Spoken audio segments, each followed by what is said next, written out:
And welcome to this edition of the Native News Update on this Tuesday, October 11th. I'm your host for today's program, Paul DeMain.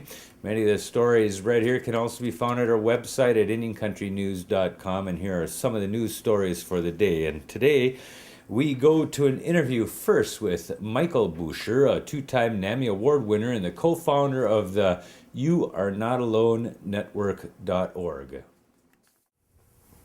Hello, I'm Josh Pearson with IndianCountryTV.com. I'm here with Michael Bucher. And Mike, you were over at the LCO College Day. Can you tell us about what you were doing over there?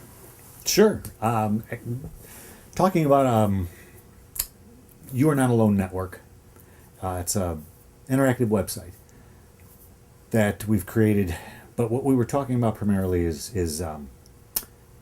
teen suicide in Indian country. And as most people know, in Indian country, we have a rate 3 times higher than any other race in kids 19 and under than any other race in the country. And so that's what we were talking about, sharing and letting kids know they can survive. Yeah, I do remember seeing that there's a 70% higher chance of Native youth suicide than any other race. And it's just a horrible stat. It is. It really is. And it's...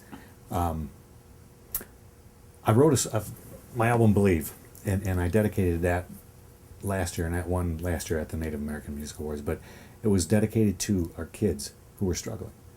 And I decided that I couldn't just recite facts and sing a song or songs that I had written for our kids. I had to do something. And so we thought, how can we reach our kids? And again, in today's society, it was social networking. Facebook, we had talked about that. Facebook, everybody's on Facebook, it seems. So we wanted to create a website that the kids could go to, interact with, download the music, whatever they wanted to, poetry, stories, prose, music, if mentorship programs, all those things that we're going to, the kids can do that too, but the mentorship program is still to come. But we launched it September 10th, and that's the goal, is to start getting interaction with our kids who are struggling. And we also promote, we have links on there for other sites in Canada. Canada is also, Canadian First Nations people are suffering the same way. Alaska. I've read several articles that News from Indian Country has posted in Alaska on teen suicide, and it's just really horrific across all of Turtle Island. So that's what I'm trying to do. Right. And on the YouAreNotAloneNetwork.org, I know you have your survivor story on there, and you're looking to get other people's survivor stories. I am, and that's well, I was so grateful to be at Lacoudere Community College today, and that is the goal, is to have other people interact on this website. And I met so many wonderful people after this was over who shared their stories with me, and I asked them, would they be willing, and they can do it anonymously, share their story or share how they healed, how they survived. And that's, for me, would be so empowering for other people to read how these people survived. And they don't have to, they could go into as much detail as they wanted or as little, but tell their story of how they survived and what has happened in their life since they survived.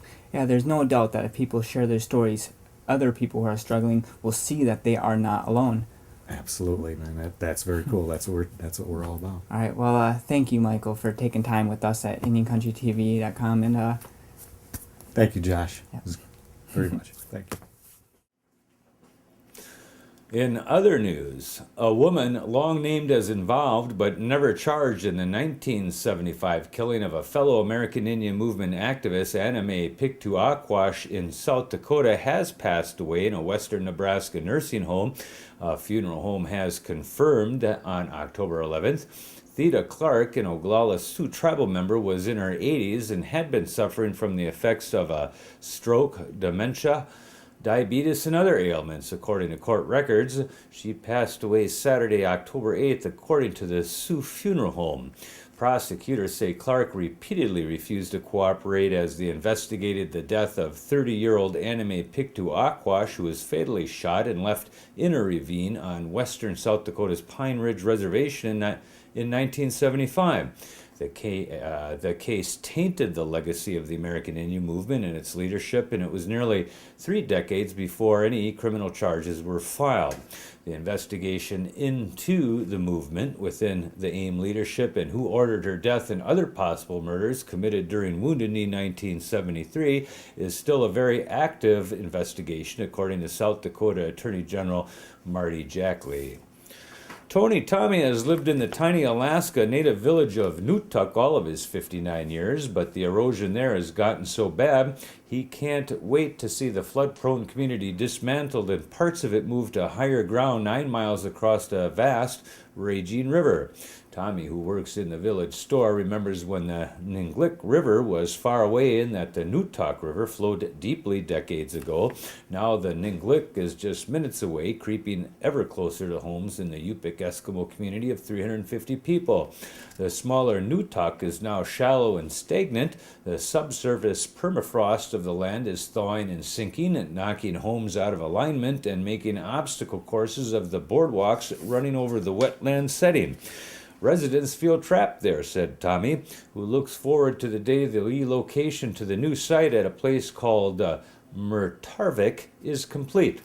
The work began there in 2009, and already residents of one of Alaska's most eroded villages can see the faint outlines of the future community going up. It's nice and clean, Tommy said of the new site, plus there's good running water, spring water, and it's real nice and clear and cold. Newtok, near Alaska's storm-battered western coast, is among the most vulnerable of scores of villages in the state affected by erosion and flooding, blamed in part on rising temperatures and global warming. A civil case alleging that dozens of Navajo officials used tribal money as personal slush funds or failed to regulate the money won't move forward for at least a month to allow for the appointment of a new prosecutor and to get that person up to speed. Alan Ballerin spent more than a year investigating discretionary spending within the tribal government and allegations of illegal and unethical conduct by tribal employees, some of whom have left office. The expiration of his contract last Friday means there is no prosecutor in the case or on the case, though tribal justice officials says one ideally will be named sometime this week yet. Tribal District Court Judge Carol Perry, who is overseeing the case, issued an order late last week putting the case on hold until November 7th. She says defense attorneys can submit pleadings, but she won't act on them until after then. Some of the 85 defendants, which include former and current Navajo lawmakers, attorneys general, and the tribe's controller, have said the civil complaint was a shoddy piece of investigative work in the first place. The tragedy of a triple slaying on the Crow Indian Reservation was still snowballing across the victims' large and tightly knit families after funeral services this last weekend, according to the chairman of the Montana tribe. The alleged gunman's grandmother, cousin, and cousin's boyfriend were killed in last week's shooting near Lodge Grass. Crow chairman Cedric Black Eagle has known the family since he was in preschool and is distantly related, just like a lot of other people on the reservation.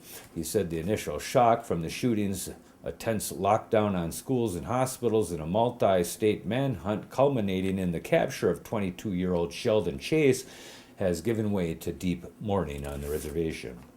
A federal judge has cleared the path for appeals to move forward in a $3.4 billion U.S. government settlement over mismanaged American Indian land royalties, a ruling expected to further delay resolution of the 15-year-old lawsuit. U.S. District Judge Thomas Hogan of the District of Columbia ruled last week that none of the challengers has to put up an $8.3 million bond before proceeding with any of the appeals. 6 separate notices of appeal have been filed since Hogan approved the settlement in August of earlier this year. The settlement would resolve the lawsuit led by Blackfeet tribal member Eloise Cobell of Browning, Montana, on behalf of an estimated 500,000 Native American plaintiffs. Also, a reminder that IndianCountryTV.com will be broadcasting the Honoring Korean War Veterans on October 15th at the Lakota Ojibwe Reservation Convention Center, starting around 5 p.m. Central Standard Time through the meal and until they're finished with presentations that evening. For more information, you can call 715-558-8093, and that's going to be another roundup of news from Indian Country on this edition of the Native News Update. Thanks for joining with us, and come back again soon.